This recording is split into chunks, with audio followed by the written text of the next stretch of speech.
Aprendo en casa.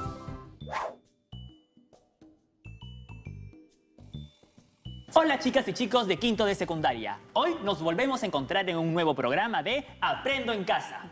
Esta es una iniciativa del Ministerio de Educación. Donde nos divertiremos descubriendo el mundo y aprendiendo.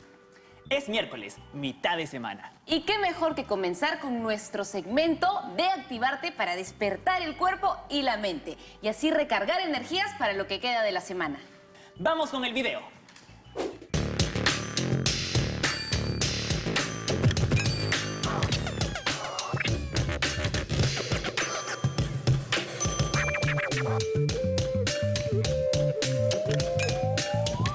Mi nombre es Mariale y hoy vamos a mover cosas desde la agilidad de nuestros pies. Listo, vamos a la primera parte de este ejercicio. Vamos a hacer un six step. Es un paso de breakdance que consiste en 6 movimientos. Eso es lo que significa. Vamos a marcarlo primero arriba. ¿Comenzamos? Hacemos derecha, izquierda, derecha, izquierda, derecha, izquierda. Una vez más, despacio. 5, 6, 7, va. Y 1, 2, 3, 4, 5, 6. Recuerden que cuando estoy aquí, la derecha cruza atrás. Una vez más. 5, 6, 7, va. Y 1, 2, 3, 4, 5, 6. Más rápido. 5, 6, 7, va. Y 1, 2, 3, 4, 5, 6. Lo hacemos seguido a esa velocidad.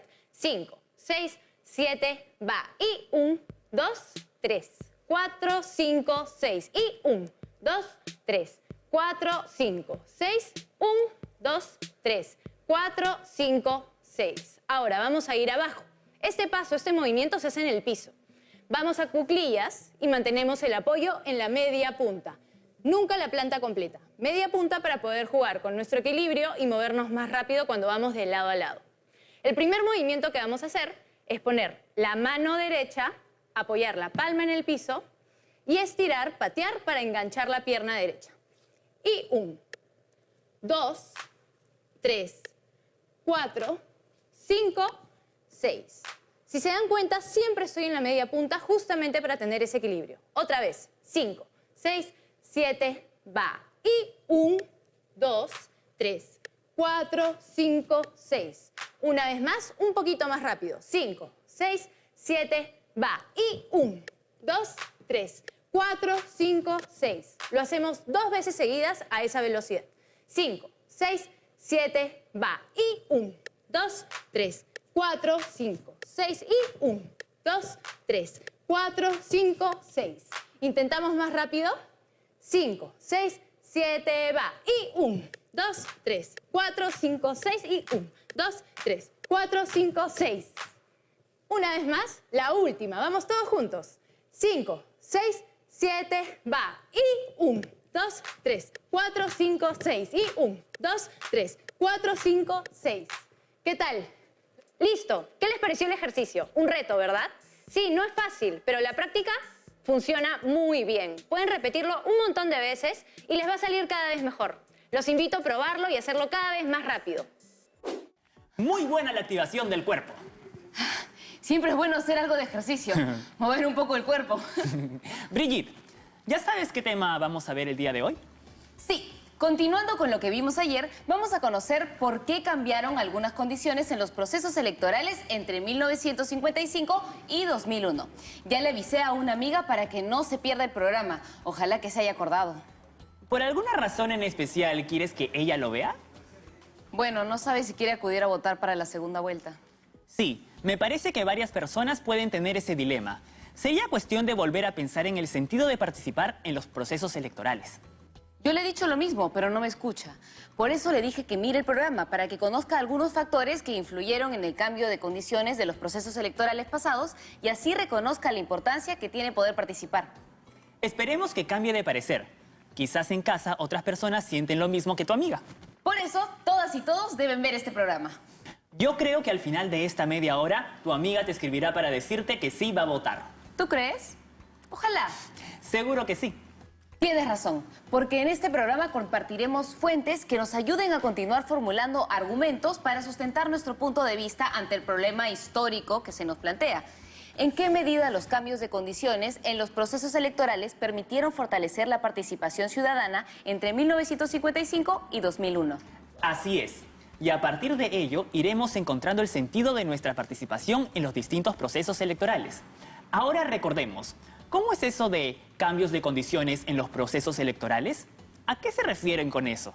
Según lo visto ayer y lo que leí hace poco en una publicación del Jurado Nacional de Elecciones, en los procesos electorales que se presentaron en nuestra historia entre los años 1919 y 2001, se dieron distintas condiciones en las elecciones, entre ellas las características de los votantes como sexo, edad, condición educativa y la obligatoriedad del voto, la cuota electoral, entre otras. Entonces, algunas de esas condiciones han cambiado y otras se han mantenido, ¿verdad? Así es. Y entre los factores que influyeron en los cambios de dichas condiciones, tenemos la participación de movimientos feministas, el avance de la democracia en el contexto internacional, la necesidad de fortalecer la participación incluyendo a las poblaciones vulnerables y el proceso de descentralización. Como vemos, los procesos electorales no siempre fueron iguales, han ido cambiando con el tiempo. Cabe resaltar que el feminismo es un movimiento que defiende la igualdad de derechos sociales, políticos, legales y económicos de la mujer respecto del hombre. Así es. Antes las mujeres no tenían derecho a sufragar. ¿Te imaginas? Claro, en el caso de las mujeres, cobran importancia los movimientos feministas en la obtención del derecho a sufragar. Brigitte, ¿tú crees que sigan cambiando las condiciones en los procesos electorales? Siempre habrá cambios y algunos de ellos se mantendrán. Así, con cada mejora, todas las personas se seguirán animando y comprometiendo más con los procesos electorales. Pienso lo mismo que tú. ¿Qué pensarán los compañeros de la promoción 2021? ¿Nos juntamos con ellos? ¡Vamos! Bienvenidas y bienvenidos, chicas y chicos. Espero que estén bien. ¿Cómo les va? Hoy queremos responder esta gran pregunta. ¿En qué medida los cambios de condiciones en los procesos electorales permitieron fortalecer la participación ciudadana entre 1955 y 2001? Para responderla, tenemos para ustedes unas preguntas que me parece podrán ir acercándonos a esa respuesta y reflexionar sobre el sentido de nuestra participación en los procesos electorales. ¿Listos? 1. ¿Cómo obtienen información ustedes y su familia sobre los procesos electorales?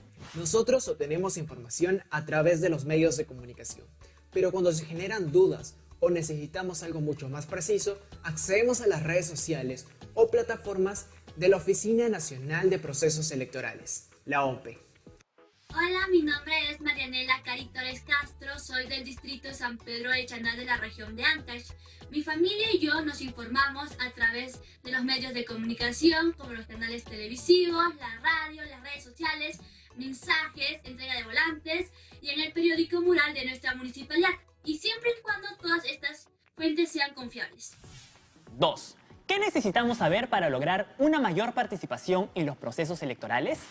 Debemos estar conscientes del valor que tiene nuestro voto para la República en general. Debemos notar lo irresponsable que es el hecho de no ir a sufragar. Debemos estar al tanto completamente de la hoja de vida, de los antecedentes, de los méritos, de los congresistas, del plan de gobierno y qué tan aplicable es este por parte de nuestro candidato a presidente de la República. Debemos también conocer nuestro local de votación para agilizar el proceso y evitar contagios. 3. ¿Han conversado con su familia respecto de por qué es importante nuestro voto? Claro que sí, conversar con mi familia es importante porque tenemos diferentes puntos de vista, ya que no todos somos iguales y que tenemos libertad para hacerlo. Conversar también nos enseña a respetar las opiniones que son diferentes a las nuestras. Es una manera de ejercer ciudadanía dentro de la familia, ya que todos somos fundamentales en la toma de decisiones, porque estamos participando activamente y democráticamente. Votar no es solo elegir y que quede ahí. También es vigilar las propuestas de los candidatos. Chicas y chicos, excelente reunión grupal. Muchas gracias por su aporte. Seguro recordaremos varias de esas respuestas según vayamos viendo el material que nos ha traído el profesor, porque yo quiero saber más sobre cómo se dieron esos procesos y estoy segura de que mi amiga y ustedes en casa también.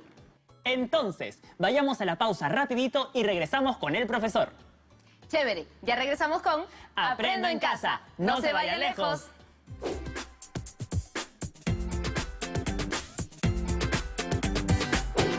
Hola, ya regresamos. Profesor, mucho gusto. Gracias por estar aquí. Gracias por invitarme. Profesor, queremos saber en qué medida los cambios de condiciones en los procesos electorales permitieron fortalecer la participación ciudadana entre 1955 y 2001. Creemos que conociendo más sobre los factores que influyeron en los cambios de dichas condiciones nos permitirá comprender mejor el problema histórico que nos plantea esta pregunta. Y así podremos recuperar el voto de una amiga mía. Aunque un voto más, un voto menos no hace mucha diferencia, ¿verdad, profesor? Nuestro voto va más allá de la cantidad, Mario. ¿Quiere decir entonces que estoy equivocado? Mario, cada voto tiene mucha importancia. Por algo, se han producido cambios en las condiciones de sufragio para fortalecer cada vez más la participación de la gente. ¿Cómo cuál, por ejemplo, profesor? Uno de los cambios más significativos en la configuración de las elecciones, tal como las conocemos hoy en día, fue el derecho al sufragio femenino, que fue obtenido luego de un largo proceso de búsqueda por la igualdad de los derechos civiles y políticos. La participación para la elección de autoridades y representantes es un proceso al cual la mujer fue ascendiendo progresivamente. O sea, no fue de un momento a otro. No. El Jurado Nacional de Elecciones en el año 2005 señalaba que la mujer peruana ha participado de diversas maneras en la vida democrática del país, la misma que estuvo restringida en las primeras décadas del siglo XX, debido a las ideas conservadoras de la época y a los prejuicios y elementos discriminadores de aquella sociedad. ¿Se conocen los factores que influyeron para que se obtenga el derecho femenino al sufragio, profesor? Les muestro algunos de ellos. La participación de movimientos feministas, la participación activa de la mujer en la vida académica y económica del país, las decisiones del gobierno y el avance de la democracia en el contexto internacional. Los movimientos feministas en el Perú han sido uno de los hechos más significativos en la primera mitad del siglo XX. Significó un cambio en la vida política de la época. Profesor, ¿el hecho de que las mujeres pudieran votar significó otros cambios adicionales para ellas? ¿Desde qué año pudieron votar? Desde 1956. A partir de ahí, la participación femenina se incrementó no solo en la vida política, sino académica, social y económica. ¡Qué bien! Esa decisión llegó con otros beneficios en favor de la igualdad. Por supuesto. Entonces los movimientos feministas fueron un factor influyente. Para continuar, en nuestro análisis, de acuerdo con el estudio realizado por el Jurado Nacional de Elecciones en el año 2015, se plantea que el sistema electoral, y en particular la forma de repartición de escaños, tuvo una modificación trascendental en el año 1963, con la puesta en vigencia del Estatuto Electoral, Decreto Ley número 14250, de diciembre de 1962. En el artículo 88 de la Constitución de 1933 se indicaba que el sistema de elecciones dará representación a las minorías con tendencia a la proporcionalidad. Ahora veamos lo siguiente. El artículo 56 del Estatuto Electoral, que entró en vigencia en diciembre de 1962, señaló por primera vez que en las elecciones parlamentarias se aplicaría el sistema de la cifra repartidora en cada lista de senadores y diputados separadamente. Desde entonces, este sistema ha permitido determinar a través de una operación matemática el número de escaños obtenidos por una determinada lista, a través del método de la cifra repartidora. El sistema electoral distribuye el número de puestos o escaños parlamentarios entre las listas en competencia de manera proporcional a la votación recibida por cada una. ¿Y sufrió cambios en algún momento de nuestra historia este método? En el año 2015, el Jurado Nacional de Elecciones señaló que en dos elecciones constituyentes, en 1978 y 1992, y 10 elecciones parlamentarias regulares celebradas entre 1963 y 2011, cada representante ha sido electo con este método. Si bien la cifra repartidora se configura con un elemento central del sistema electoral, no es el único, porque existen otras condiciones como el voto preferencial, por ejemplo. Tal vez en casa se estén preguntando si hubo cambios en la forma de elección de nuestras autoridades y representantes. El sistema electoral, y en particular la forma de repartición de escaños, tuvieron una modificación trascendental en el año 1963, con la puesta en vigencia del Estatuto Electoral y el manejo del registro electoral. Es necesario recordar que en el Perú, la elección en circunscripción o jurisdicción única, sin voto preferencial, se dio en el proceso para elegir al Senado de 1980, y que este mecanismo de elegir representantes ha ido modificándose. Profesor, esta es una palabra que escuchamos seguido en los procesos electorales y mucha gente no sabe lo que es el voto preferencial. El voto preferencial permite reordenar, tras la adjudicación de escaños, las listas de candidatos de una misma organización política. De esta manera se colocan los candidatos en orden sucesivo, de mayor a menor, en cada una de las listas, con lo cual se obtiene el nuevo orden de colocación de cada candidato en la lista que integra. Veamos un ejemplo que nos ayudará a entender esto. En la región Junín se han establecido 5 escaños. Para ver qué candidatas y candidatos de una determinada organización ingresan al Parlamento, se tendrá que esperar los resultados finales de acuerdo con la cifra repartidora. Supongamos que tras la elección al partido A le corresponden 3 curules. Si tomamos en cuenta que esta agrupación ha obtenido un total de 120 votos, de los cuales 110 no usaron el voto preferencial y solo 10 sí lo utilizaron, se dará preferencia a los que hicieron uso de este. Es decir, si estas 10 personas votaron por los aspirantes cuyos números son 4 y 5, el resultado sería que ingresen estos últimos y no los que se encuentran en las ubicaciones 1 y 2. En este caso extremo, se comprueba que a menor uso del voto preferencial, mayor peso decisivo tendrán los que sí lo utilizan. Ahora me queda más claro, profesor. Profesor, ¿qué nos puede decir sobre las modificaciones en la Constitución de 1993 con relación a las elecciones? Buen punto. Para seguir analizando las fuentes sobre los factores que influyeron en los cambios de condiciones en los procesos electorales, veamos los que se realizaron en dicha Constitución que siguen vigente. Las reformas radican en: el elector tiene un voto separado para presidenta o presidente y otro para el Congreso. Para este último caso, además, tiene la posibilidad de votar opcionalmente por 2 aspirantes al Congreso, voto preferencial. La elección de congresistas se desarrolla mediante el distrito electoral único.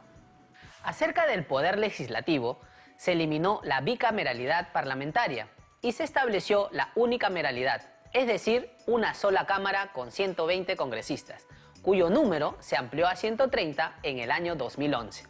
En resumen, muchas de las condiciones en los procesos electorales dados entre los años 1955 y 2001 han cambiado o se han mantenido por influencia de los factores mostrados anteriormente. Profesor, y en cuanto a la transparencia en los procesos electorales, es otra palabra que escuchamos mucho. ¿Qué factores influyen en la obtención de una mayor transparencia política respecto de los procesos electorales entre 1956 y la actualidad? Es importante hablar sobre lo que señalas. Además de los factores que influyeron en los cambios que sufrió la condición del sufragio femenino y el sistema electoral en relación con la cifra repartidora como método de asignación de puestos o escaños. Las condiciones para alcanzar la transparencia también han ido cambiando. ¿Qué factor se le viene a la mente que haya influido en la necesidad de fomentar la transparencia como condición de un proceso electoral democrático? El clientelismo fue un problema presente en la historia electoral del siglo XX. ¿Qué era el clientelismo? Recuerdo la palabra de la clase de historia cuando estaba en el colegio. Veamos. Es una práctica política que el jurista peruano Francisco Miro Quesada Rada define así. Es la relación de compra-venta política, ya sea por el intercambio de productos o la oferta de estos a través de dádivas para conseguir adherentes y votos o el ofrecimiento de cargos para la obtención de poder y prestigio que las candidatas y candidatos hacen al electorado, seguidoras y seguidores. Ah, ya. O sea, yo te ofrezco algo y tú votas por mí. Algo así. En tiempos de inestabilidad política y crisis económicas constantes que ha sufrido nuestro país, algunos grupos políticos han utilizado el clientelismo, lo cual afectó la calidad de la democracia y el funcionamiento legítimo de los partidos. ¿Y tú quién eres? ¿Dónde está el profesor? Yo soy la corrupción. Abandone el set, por favor. Aquí no queremos relacionarnos con usted. Soy la corrupción y represento todo lo malo, la coima y el clientelismo. Ya, váyase de una vez, señor corrupción. No queremos verlo aquí. Vine a decirles que aparte del clientelismo, La compra de votos era otra práctica de corrupción política que persistió tenazmente en el siglo XX.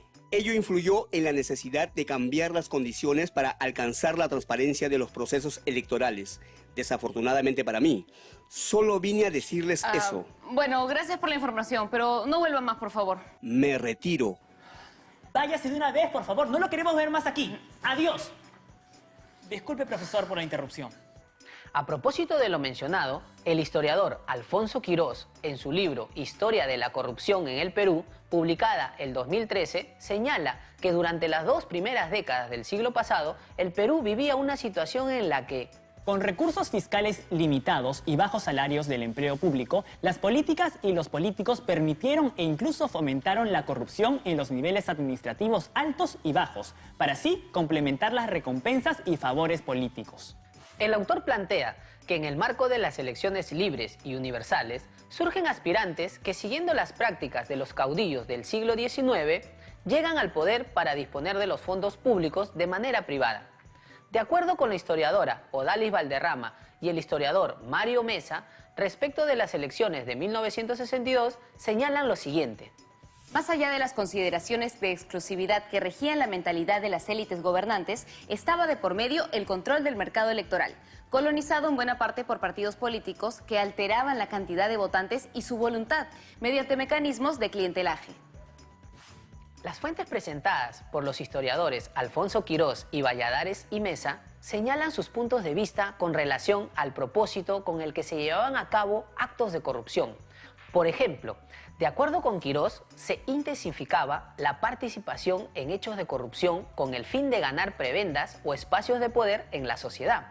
Para Valladares y Mesa, la finalidad del clientelismo era manejar el escenario electoral, por lo que incursionar en la actividad política implica un tráfico de favores, cuyo interés era ajeno al ejercicio de los derechos civiles. ¿Ambos puntos de vista tienen alguna coincidencia? Ambos coinciden en que las prácticas de corrupción empezaron a tener mayor injerencia en los procesos electorales. ¿Y cómo llega a ser perjudicial la corrupción en los procesos electorales? Lo que ocurre es que afecta en general el normal desarrollo de estos y al sistema democrático, por lo que es necesario fortalecer las condiciones que permitan garantizar la transparencia.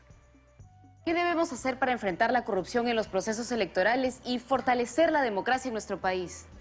El voto informado es un primer gran paso. Brigitte, si tu amiga está mirándonos, ahí tiene una buena razón para cambiar de opinión y seguir acudiendo a las urnas en el futuro. Coincido contigo. Y hablando sobre mi amiga, profesor, ¿cómo participaron las mujeres de los diferentes sectores sociales en la consecución de sufragio femenino? De acuerdo con la historiadora Karen Poulsen, a mediados del siglo XX, las mujeres estaban logrando posicionarse en la esfera de lo público y de lo político, sin proponérselo, en virtud de lo que venían consiguiendo en lo profesional y laboral. Poulsen plantea que muchas mujeres escaparon al calificativo de excepcionales, con el cual, décadas atrás, la sociedad tradicional nombró a aquellas que se aventuraron a alternar en los predios considerados de rigor masculino. En su opinión, el umbral de los años 50 fue notorio el cambio en la manera de concebir los roles sociales femeninos, en respuesta al éxito con el cual las mujeres consiguieron conciliar sus carreras profesionales y la carga laboral fuera de casa, sin renunciar a ser esposas, madres e hijas. Además, Poulsen afirma que el arraigo, la aceptación social y el impacto en el medio que lograron las organizaciones femeninas antes mencionadas coincidieron en el tiempo con el proceso de modernización y democratización por el que atravesaban las sociedades latinoamericanas a mitad del siglo pasado. Profesor, ¿y nos puede refrescar cómo era que se establecía la cuota electoral a favor de la mujer en las elecciones durante el siglo XX? Claro, el año 2015, el Jurado Nacional de Elecciones explicó que mediante la Ley Orgánica de Elecciones, Ley número 26859, de octubre de 1997, se estableció por primera vez en la regulación electoral del Perú una cuota electoral a fin de favorecer la participación política de la mujer en el Parlamento. Se estableció que las listas de aspirantes a Congreso debían incluir un número no menor del 25% de mujeres o varones. Luego, esta cuota electoral fue elevada al 30% a través de la modificatoria dada en la Ley 27387 de diciembre de 2000. En el marco de ampliación de esta cuota electoral, Es decir, en los procesos realizados entre los años 2000 y 2011, el porcentaje promedio de mujeres en el Congreso ha superado solo el 22% del total de escaños. ¿Y cuál era la importancia de innovar un mecanismo de representación respecto a las elecciones en el siglo XX?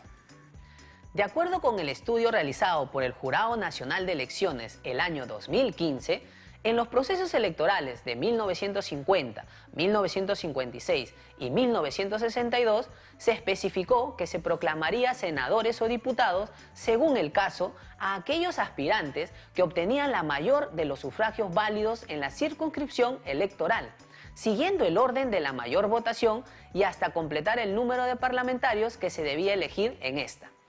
Se añadió además que si dos o más personas lograban igual número de votos, este empate se definía mediante un sorteo, donde la ganadora o el ganador era proclamado representante, pero si todavía restaban plazas por asignar y los otros aspirantes tenían menos votos que los postulantes empatados, estos debían ser elegidos hasta completar el número total de representaciones. Bueno, profesor, no cabe duda de que han sido importantes los cambios de condiciones en los procesos electorales y que permiten una mayor participación ciudadana. Y que se han hecho siempre pensando en tener un mejor sistema democrático y así tener un mejor futuro como país.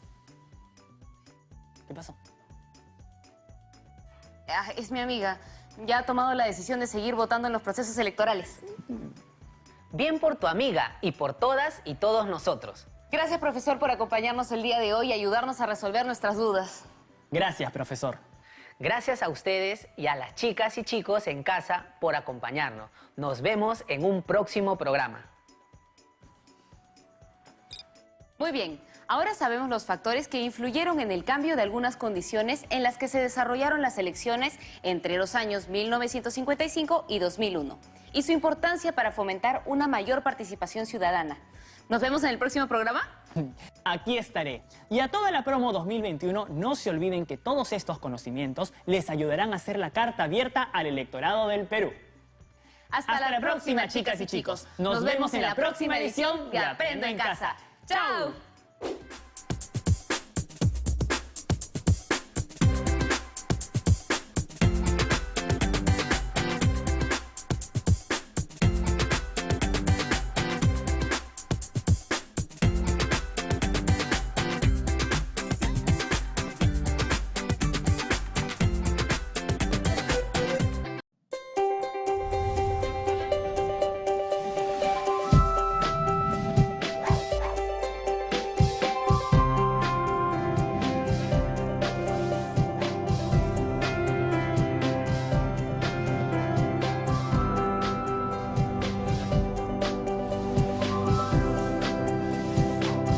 Aprendo en Casa.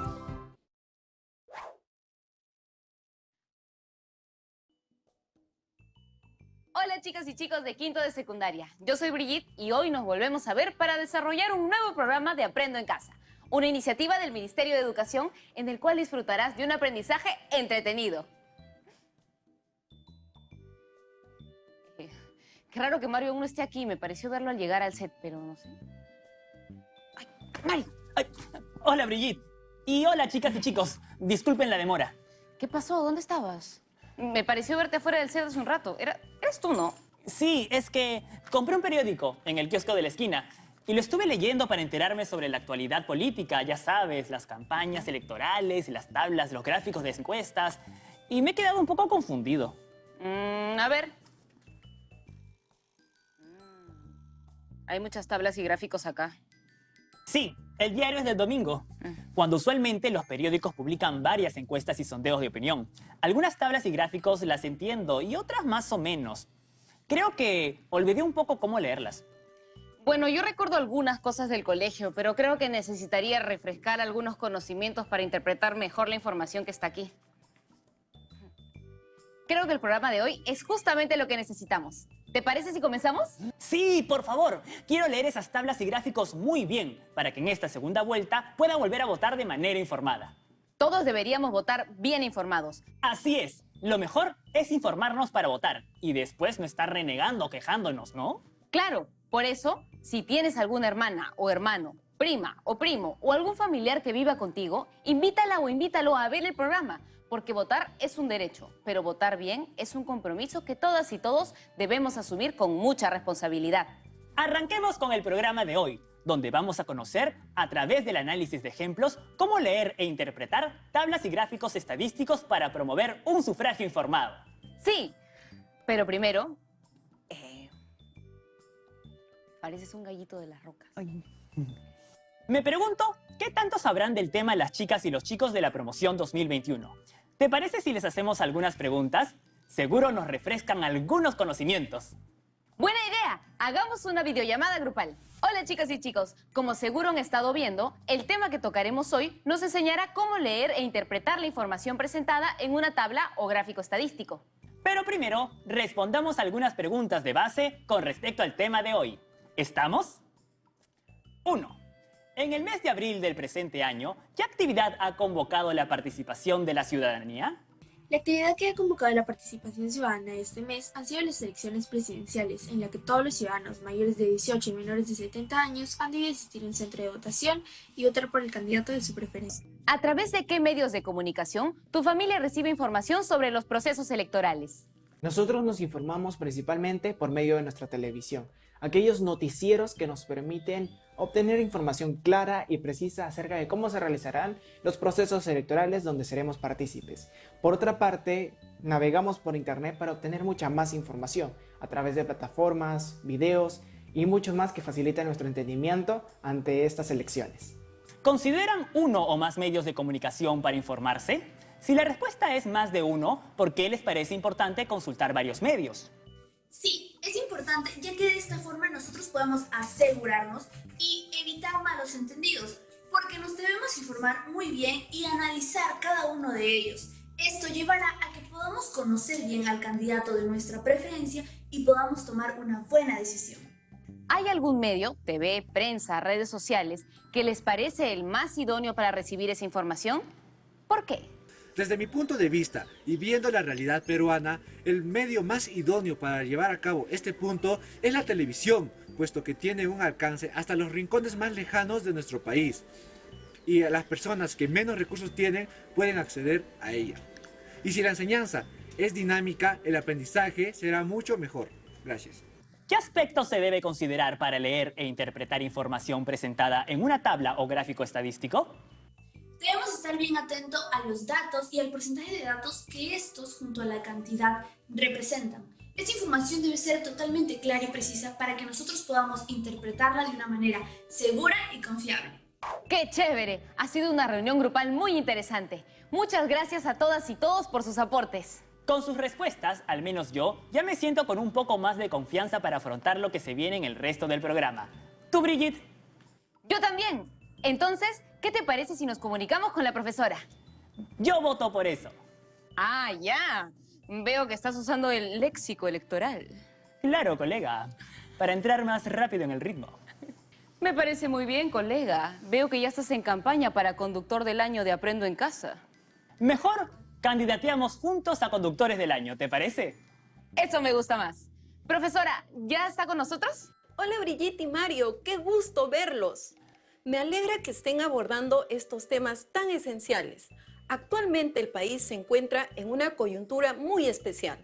Estamos en medio de un proceso electoral denominado Elecciones Generales del año 2021, que requiere la participación responsable de la ciudadanía para elegir presidente de la República, congresistas y representantes peruanos ante el Parlamento andino. Por eso, este programa conviene que sea visto no solo por estudiantes, que en 1 o 2 años acudirán a las urnas, sino por toda aquella persona que sea mayor de edad, ¿cierto? Así es.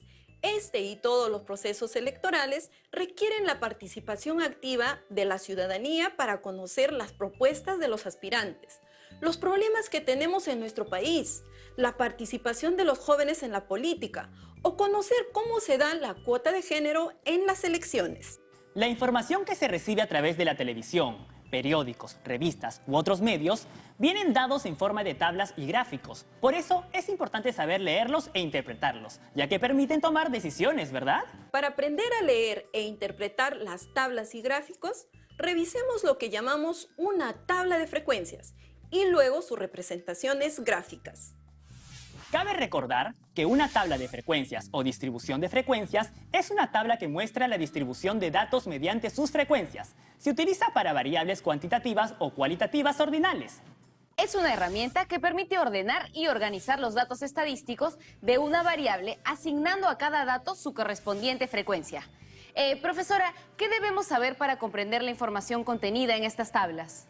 Que la información que contiene es el resultado de procesar datos recogidos sobre una determinada población o muestra a través de diferentes técnicas. Por ejemplo, la encuesta. Las variables de estudio pueden ser cualitativas o cuantitativas. Por ejemplo, edad, número de hermanos, preferencias por una candidata o candidato, tiempo en que decide su voto, entre otras. Los datos deben estar organizados para permitir su lectura e interpretación.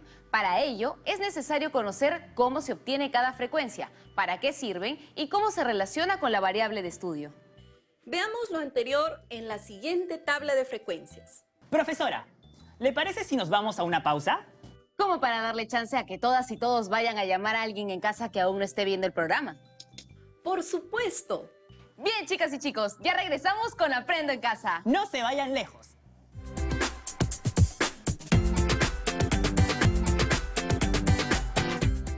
Hola, ya regresamos. Profesora, estamos listas y listos para ver esa tabla. Veamos el ejemplo entonces. Participación de mujeres en las últimas elecciones generales 2021 por edad.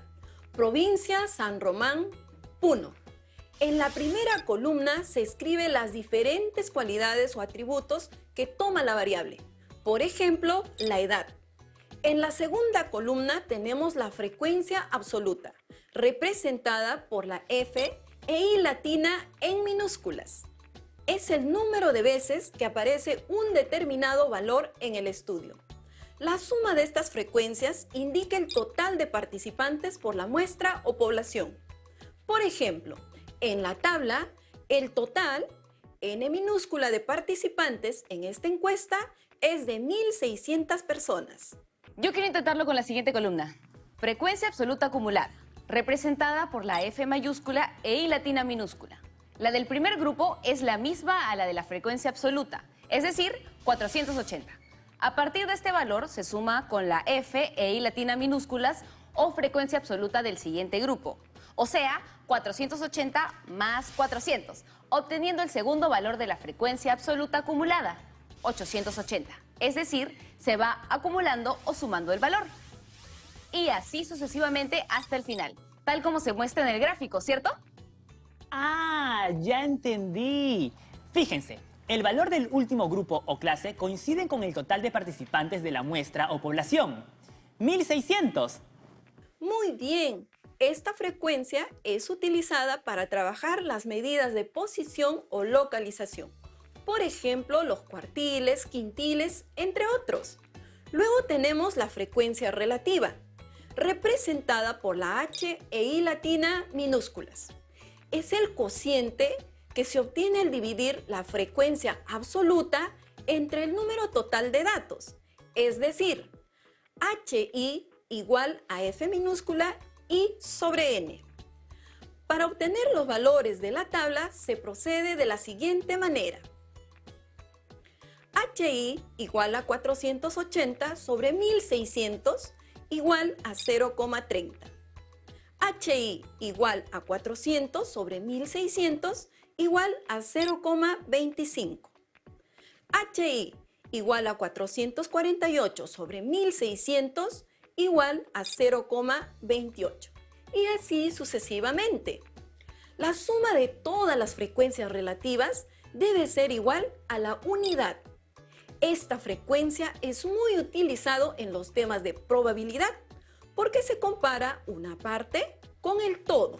Profesora, al ver la siguiente columna, creo que puedo deducir su significado de la siguiente manera. Es el producto de la frecuencia relativa por 100, o sea, el porcentaje de la frecuencia relativa, ¿verdad? Bien dicho, representado por H e I latina, en minúsculas, y el signo del tanto por ciento, y se obtiene así. HI tanto por ciento es igual a HI por 100. Y me parece que para obtener los valores de la tabla se procede de la siguiente manera. HI porcentual es igual a 0,30%, que es igual a 30. HI porcentual es igual a 0,25%, que es igual a 25. HI porcentual es igual a 0,28%, que es igual a 28. Y así sucesivamente. La suma de todas las frecuencias porcentuales debe ser igual a 100%. Esta frecuencia es muy utilizada en los temas de probabilidad. Todas las tablas tienen una estructura determinada. ¿Nos explica esto, profesora? ¿Cómo no? Para poder interpretar se debe conocer antes que nada la estructura. Podemos enumerar los elementos de la misma. 1. Tenemos el número de la tabla. Tabla número 2. El tema de estudio. Participación de hombres en las últimas elecciones generales 2021 por edad. Provincia San Román, Puno. 3. Cuerpo de la tabla, atributo de la variable y las frecuencias. Y 4. Fuente. ¿Y de qué manera podemos interpretar estas cifras? En casa se deben estar preguntando esto. Para analizar e interpretar, se puede relacionar la cualidad o atributo de la variable de estudio con los diferentes tipos de frecuencias y comparar los datos de cada fila y columna de la tabla para obtener algunos resultados. Por ejemplo, para hallar en cuánto excede la población electoralmente joven a la población más longeva, se debe realizar la operación 504 menos 280, obteniendo 224 personas. Y así se pueden hacer las otras comparaciones. Y si se quiere comparar porcentualmente los mismos grupos señalados en el ejemplo anterior, también se puede observar que la población electoralmente joven excede en un 13% a la población más longeva, porque 28% menos 15% es igual a 13%.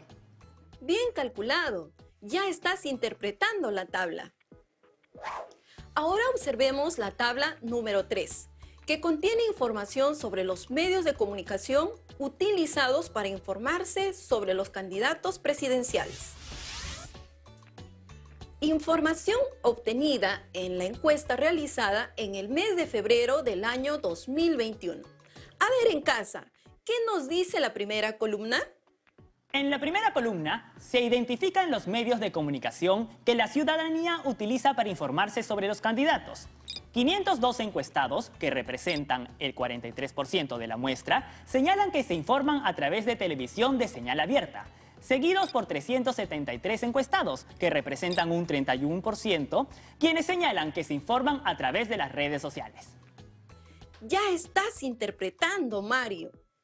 También se puede decir que solo 19 encuestados, que representan un 2% de la muestra, señalan que se informan por televisión por cable y que 123 encuestados, es decir, el 10%, indican que no utilizan ningún medio. Y se puede concluir que más del 70% de los encuestados se informa por televisión de señal abierta o las redes sociales, ya que al sumar sus frecuencias porcentuales, 31% más 43% da igual a 74%. Además, estos medios de comunicación son los más vistos. Sin duda. Por último, en la fuente se indica que el cuadro fue adaptado de la encuesta realizada por CPI en el mes de febrero del 2021 a 1.200 entrevistados, personas de 18 años a más de todos los niveles socioeconómicos. No olvidemos que para establecer conclusiones debemos enfatizar en la información que se requiere comunicar, sustentada en los cálculos que se puede realizar con las frecuencias. Ahora veamos cómo leemos e interpretamos los gráficos estadísticos como recurso que complementa a la información que encontramos en las tablas. Para ello, conocemos la estructura y los tipos de gráficos. Iniciamos la estructura del siguiente gráfico. Tenemos el número de gráfico, que identifica la secuencia numérica. El título del gráfico describe el contenido conceptual de este. Cuerpo. De acuerdo con el tipo de gráfico, este contiene la figura, la escala o eje de valores, la leyenda o el eje de conceptos. Y finalmente tenemos el pie, que contiene a la fuente. Cumple 3 propósitos. Otorga el crédito correspondiente a la entidad responsable de producir la información. señala la unidad o departamento que genera la información e indica el documento donde se obtiene la data. ¿Cómo sabemos qué gráfico usar para comparar datos? El tipo de gráfico responde a la característica de la variable de estudio y el número de esta que se desea representar. En este caso, el gráfico estadístico presentado se denomina diagrama de barras horizontal y es utilizado generalmente para representar variables cualitativas. Por ejemplo, se puede observar en la gráfica la variable referida al uso de los medios de comunicación utilizados para informarse sobre los candidatos. ¿Se animan en casa a interpretar el gráfico? Claro que sí. Que me acompañen en esta interpretación.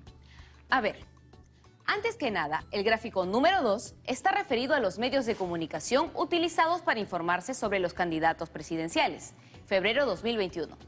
Que el 43% de las personas encuestadas señalan que se informan sobre los candidatos a través de televisión de señal abierta, seguido de un importante 31% que lo hace a través de las redes sociales, mientras que solo un 2% lo hace a través de televisión por cable. Existe un 10% de la población electoral que no utiliza los medios de comunicación señalados para informarse. Se puede deducir que sufragan sin la información correspondiente. ¿No es así, profesora? Yo diría que sí, es preocupante. Se observa que el mayor porcentaje de los encuestados se concentran en dos medios de comunicación, televisión de señal abierta y las redes sociales. Y se concluye que estos dos medios de comunicación son de uso masivo por la población. Respecto de la fuente, se puede decir que la información es una adaptación de la encuesta realizada por CPI Perú, Urbano Rural. Personas de 18 años a más de todos los niveles socioeconómicos. Base: total de personas encuestadas, 1.200 entrevistados. Bueno, Brigitte y Mario, ya pueden interpretar tablas de frecuencias y sus gráficos. Los felicito. Seguro en casa también han podido hacerlo. Pero veamos un ejemplo más para terminar. ¡Vamos! El gráfico número 3 se refiere al estudio sobre una muestra de 1.200 entrevistados sobre cuán informados están acerca de las candidatas y los candidatos presidenciales.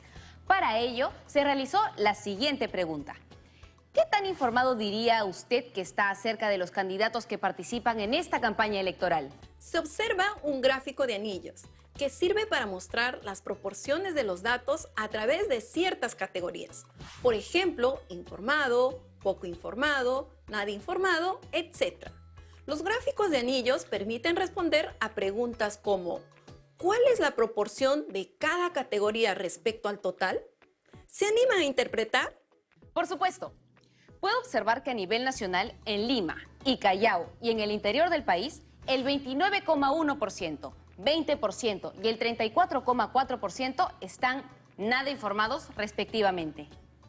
A nivel nacional, se observa que solo el 7,1% se encuentra informado y el 29,1% de los encuestados están nada informados y el mayor porcentaje, alrededor del 62,9% de los encuestados, son los que están poco informados. Es grave. A ver, todas y todos en casa, se puede concluir que un porcentaje grande de los electores no se encuentra informado acerca de las propuestas electorales, por lo que se corre el riesgo de un sufragio poco informado. Por eso, se recomienda ingresar a la página del Jurado Nacional de Elecciones y buscar el espacio Voto Informado, registrarse con solo su número de DNI para acceder a toda la información necesaria para poder conocer más acerca de su candidato. Como se puede observar, para dar lectura a un gráfico estadístico, debemos reconocer los elementos de su estructura y, sobre todo, analizar e interpretar el cuerpo del gráfico para arribar a las conclusiones y dar recomendaciones. Profesora, si bien los diarios pocas veces publican tablas de frecuencia, es bueno saber cómo es su estructura y la forma como se leen e interpretan, tal como los gráficos que sí aparecen en sus páginas. Ah, sí, sobre todo obtener conclusiones, ¿cierto? De acuerdo. Así tienes una mayor comprensión del origen y propósito de las tablas y gráficos. Profesora, tenemos unas cuantas preguntas. ¿Se queda para responderlas, por favor? Por supuesto, encantada. Hola, soy Luisa Nicole García Pasavi, de la ciudad de Pucallpa, Ucayali. ¿Por qué en el gráfico 3 se ha utilizado el gráfico anillo y no el diagrama circular, que es más conocido? Se ha utilizado el gráfico anillo porque nos permite mostrar las proporciones de los datos de una cualidad o atributo. Además, el tamaño de cada parte representa la proporción de dicha cualidad o atributo. Este tipo de gráfico estadístico es una variante del gráfico circular. Hola, soy Abdón Flores Vargas de la región Huancavelica. ¿En qué caso se puede utilizar la gráfica o diagrama lineal? El diagrama lineal se utiliza para representar variables cuantitativas y comprobar el cambio de tendencia de los datos en cada periodo de tiempo, es decir, en su ascenso, descenso o fluctuación. Por ejemplo, para analizar la intención de voto hacia una candidata o candidato desde el mes de enero hasta la primera semana de abril. Hola, mi nombre es Letimar Namok y vengo de la región Lima. ¿Por qué al analizar e interpretar una tabla de frecuencias o un gráfico estadístico no se consideran todos los datos? Para el análisis se enfatiza en las cifras de los datos más relevantes para el estudio, de los cuales se obtendrán las conclusiones y recomendaciones. Gracias, profesora. Lo aprendido hoy nos ayudará mucho a informarnos mejor sobre las cifras publicadas durante cualquier campaña electoral. Y así seremos más responsables con nuestro voto y por ende mejores ciudadanos. Gracias a ustedes y a los chicos y chicas en casa por acompañarnos. Nos vemos en una siguiente oportunidad. Hoy hemos aprendido mucho sobre los gráficos y cómo interpretarlos. Así es, cada programa nos ayuda en este gran camino que vamos recorriendo. Y hablando de ello, ya recordé cómo leer e interpretar mejor las tablas y gráficos estadísticos. Gracias a la ayuda de la profesora, me queda claro que la lectura e interpretación de una tabla o gráfico estadístico nos permite, como en este caso, promover un sufragio informado, responsable y reflexivo para fortalecer nuestro sistema democrático. A mí también. Ha sido un buen día. Ya sabemos que para leer e interpretar una tabla es importante reconocer su estructura y relacionar la cualidad o el atributo de la variable con las diversas frecuencias del cuerpo de la tabla para establecer comparaciones entre ellas, utilizando operaciones matemáticas. También sabemos que para poder leer e interpretar un gráfico estadístico es importante reconocer su estructura, identificar la variable de estudio y la pertinencia de la gráfica. Su análisis permite llegar a mejores conclusiones y recomendaciones. Así es, y a toda la promo 2021, no se olviden que todo esto les servirá para realizar una carta abierta al electorado del Perú al finalizar la semana. Entonces, ¿nos vemos en el próximo programa? Aquí estaré. ¿Tú? Yo también. Hasta la próxima, chicas y chicos. Nos vemos en una siguiente edición de Aprendo en Casa. ¡Chao!